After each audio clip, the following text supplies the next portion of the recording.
Hey there, and welcome to the Traveling Homesteader and Gyroscope Farm. Today, in case you were wondering, we're going to be talking a little bit about food storage. And food storage, as it relates to self reliance, is rather important for a couple of reasons. But today is going to be kind of like food storage 101. So, first off, generally speaking, when we say food storage, it kind of clearly, obviously says food.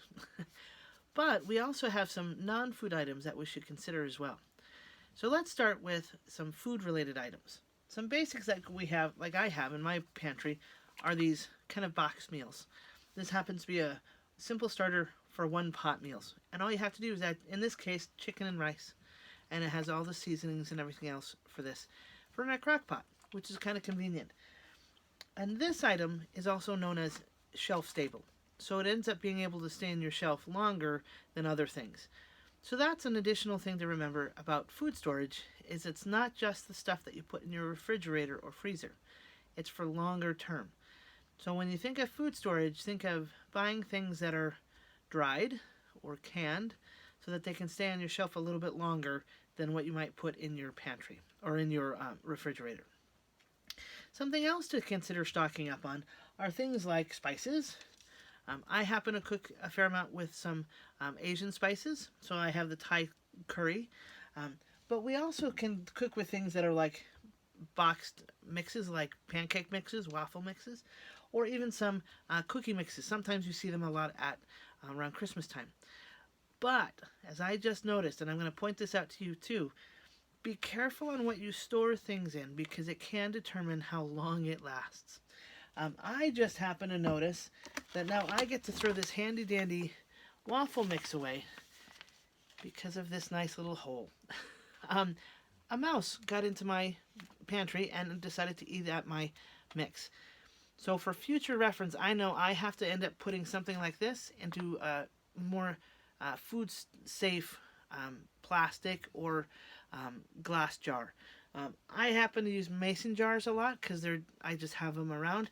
But be very careful on something like this. This, if you have no mice or extras floating around your home, is normally a good thing to do. But when they start biting away and eating at your food, you gotta throw it away. So this will make haste in other places.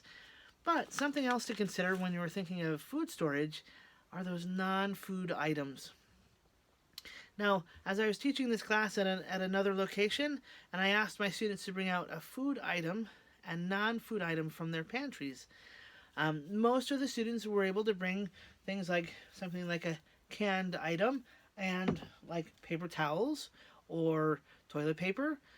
But one woman got a little confused and brought fresh fruit from her refrigerator and an actual bowl that she might eat out of regularly. With that in mind, while yes, she was right, one was a food item and one was a non-food item, when we think of food storage and food item versus non-food item, that usually means things like soaps or shampoos and conditioners, toilet papers, things that we might use around our home that are not food, but we can store them when we need them later. So some other things we might consider as food storage or non-food storage items. We can even think of a lamp or a flashlight. These sorts of things are very handy in case we have to go tootling around looking for something specific in our pantry. Something else might be, sometimes our homes get a little on the side.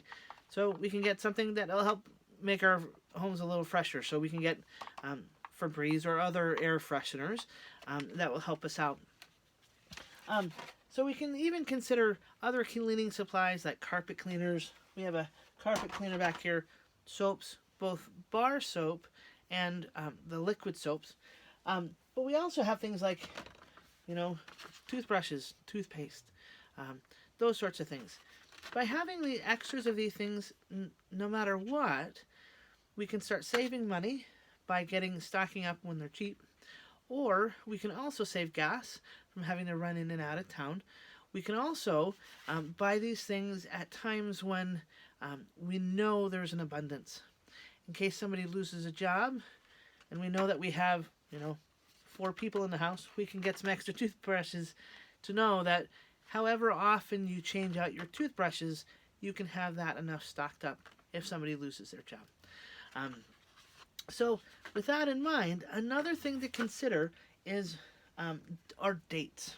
Okay, when we look at a can of beans, say these can of black beans, most canned items have this print on the top, and usually there's a date on it. In this case, I'm not seeing a date, but it does say product of USA and the time it was made.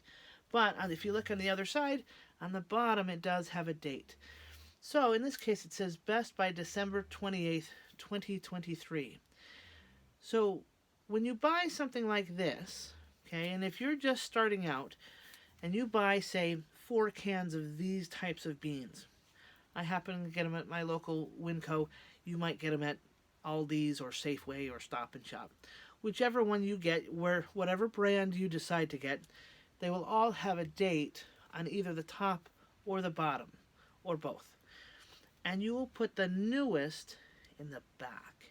But if you're just starting out and say you get 4, you'll put these in your pantry and put the newest behind it. Okay? So by doing that, you can rotate through your pantry and not have to worry about, what's left behind. The reason why you want to rotate through is to allow your food to be used at the most appropriate time. If you don't, your food can go bad. Although the little trick you might know is, even though this says on the bottom that it's best by December 28th, 2023, you can fudge that a little bit and have it. I probably wouldn't suggest much more than 2 months beyond this date. The stores have to put a date on their food to know when they have to sell it by, but it's still good beyond that. So that's one thing to know, is to be able to rotate through based on the dates. But the other thing is, remember that there are certain things once opened from a shelf need to be refrigerated. In this case, the Better Than Bouillon, I really like this for using it in a lot of different things. Right now it is shelf stable because it is sealed. And I've not taken it out. I've not opened it and broken the seal to use it. Once I've done that, I cannot leave it out on my shelf anymore in whatever weather is in my area. I need to put it in the refrigerator and then use it appropriately.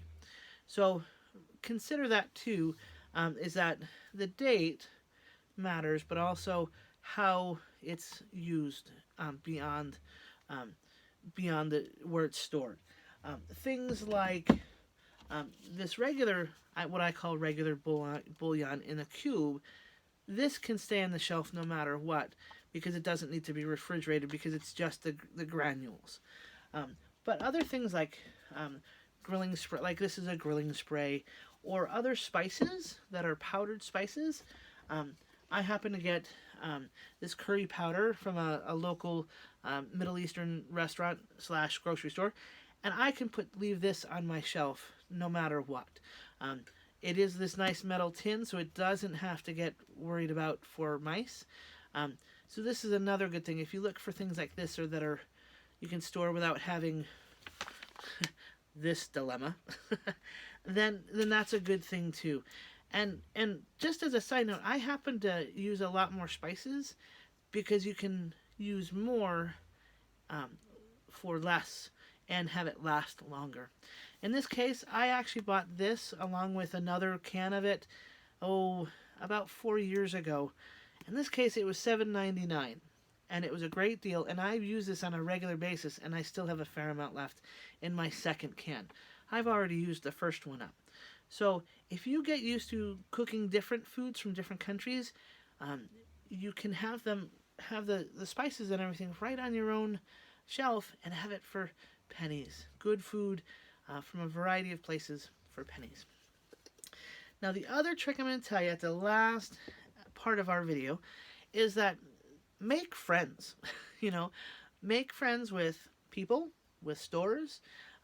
If you have friends that know how to can food, in my case, I have a friend who has honey, and I was able to get fresh honey from them, and I'm able to store fresh honey from a local colony right in my pantry.